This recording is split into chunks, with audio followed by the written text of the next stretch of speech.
Welcome back to our overnight cruise on Vietnam's fabled Halong Bay. After an afternoon exploring limestone islands and ancient caves, we're back on board the Paradise Elegance, a floating luxury hotel that's our home on the bay. Most boats head back to the marina before nightfall, and with only a few cruise ships left on the water, the mood on the bay begins to change. It's a perfect time to relax, have a drink, and watch the sunset. Maybe even learn a few things about the country you're in, and why not, the local cuisine. Food, after all, is another reason why Vietnam is such a hit with tourists. Though the ship's staff is multinational, the chef and kitchen crew are primarily local.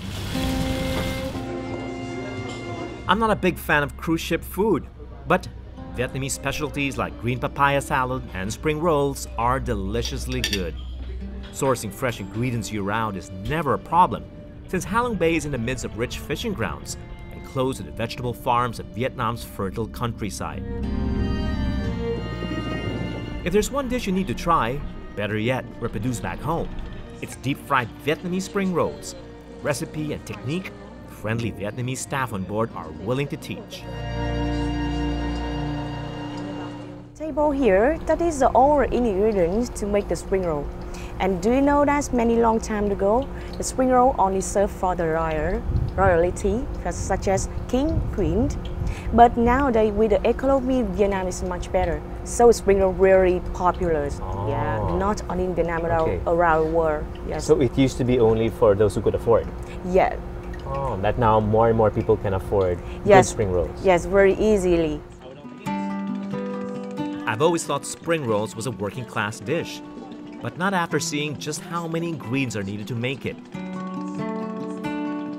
And yeah, you can see the all the ingredients very colorful. Just for Yes. one spring roll. Yeah, just for the spring All roll. these different All ingredients, of just these. for one spring roll. That's correct. Amazing. It's not just a large selection of vegetables, herbs, pork, eggs, and all sorts of spices. It's also the amount of time required to prepare the dish.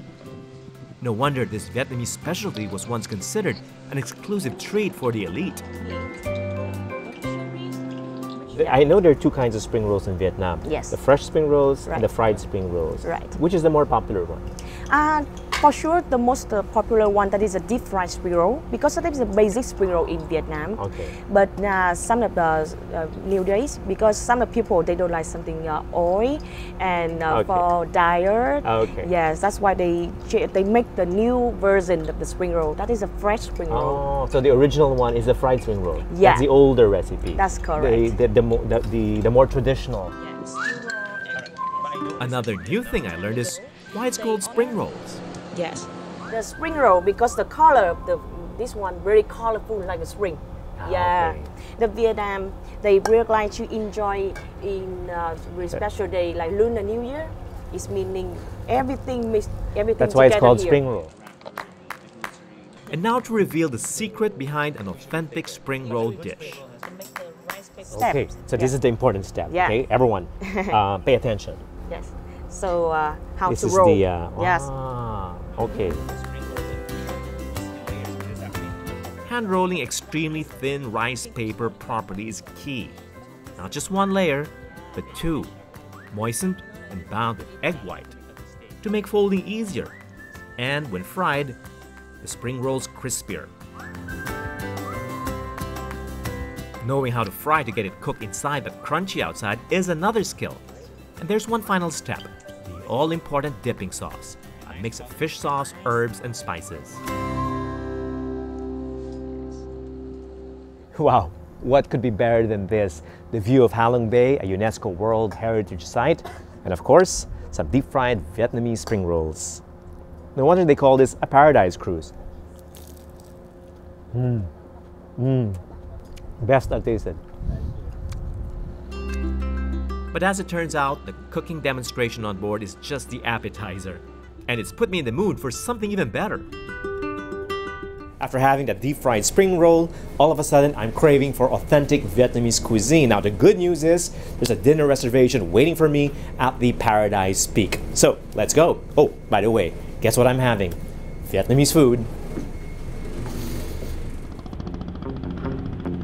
Like the Paradise Elegance, her sister ship, the wooden vessel patterned after a traditional Vietnamese junk, is anchored for the night.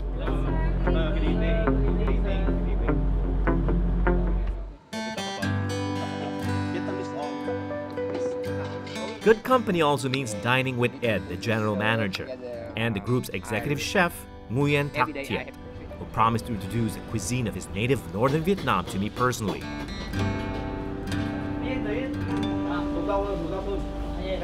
Thank you for this very special dinner. So enjoy the dinner. We reserved the whole upper deck just for me. Thank you so much, Edgar, as well. My pleasure. My pleasure. Thank you for enjoy our service. Although street food has come to define Vietnamese cuisine, there's a luxurious side to it, the banquet service, and I'm about to try it. We start with appetizers, spring rolls again, but this one with seafood instead. A second one is grilled beef with banana blossom salad. Beef in Vietnam is still a sign of prestige. And last one is squid cake, very famous only in Halong, in Quang Ninh. So even it's the Vietnamese, yes, the Quang Ninh people, they eat for breakfast also. They eat together with sticky rice. We tend to generalize all Vietnamese food as such, but there's a big difference in taste between the north and south, even if the dishes have similar names.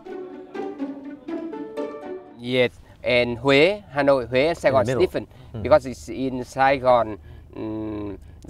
When cooking is kitchen, they put the sugar, but in Hanoi, they put only fish sauce, pepper.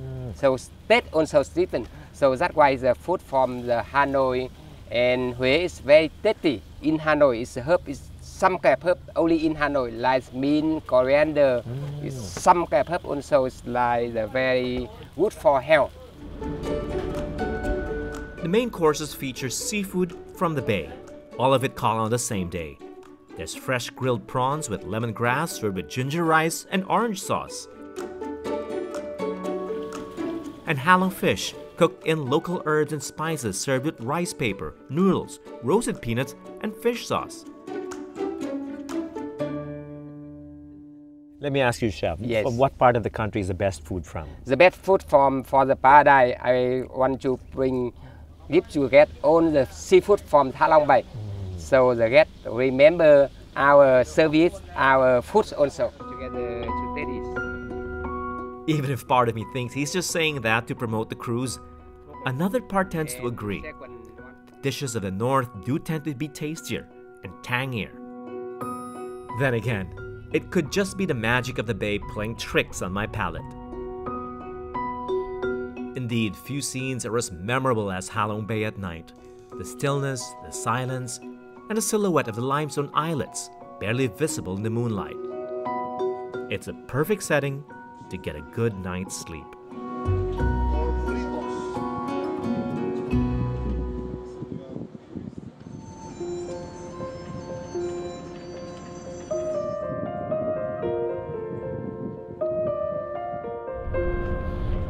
Good morning, Halong Bay. It's 7:30 in the morning, but feels more like 5:30 a.m.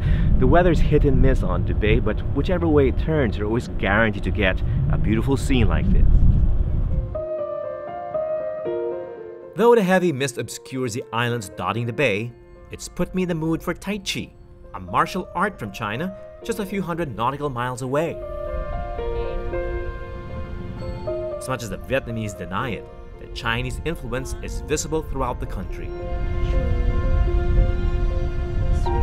The blanket of fog and the intermittent rain may be a damper for some, but it's probably the best way to enjoy another national pastime, Vietnamese coffee.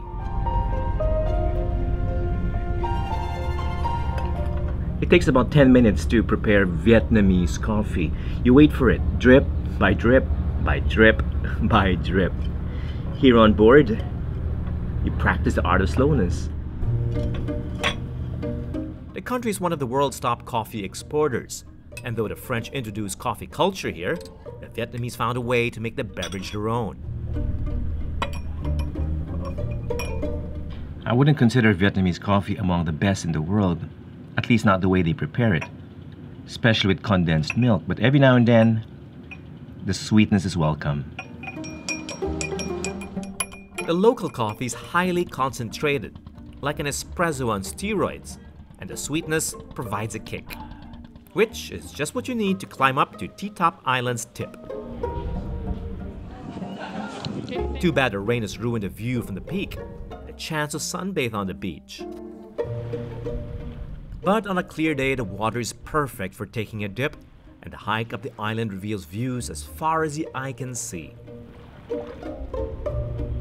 There's no way to predict the weather, but they say November to February is the best season to travel. The summer months are just too hot, and it's rainy the rest of the year.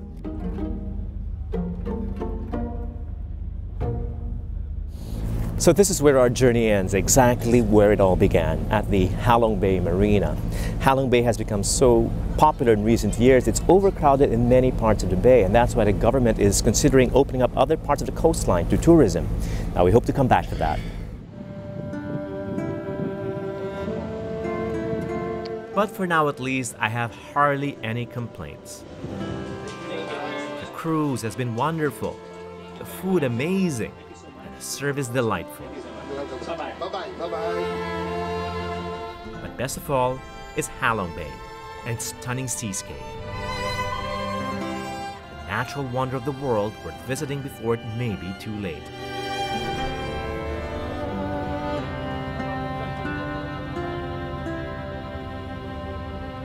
And that's all for this episode of Executive Class. I'm David Celdran in Halong Bay, Vietnam. Thanks for watching.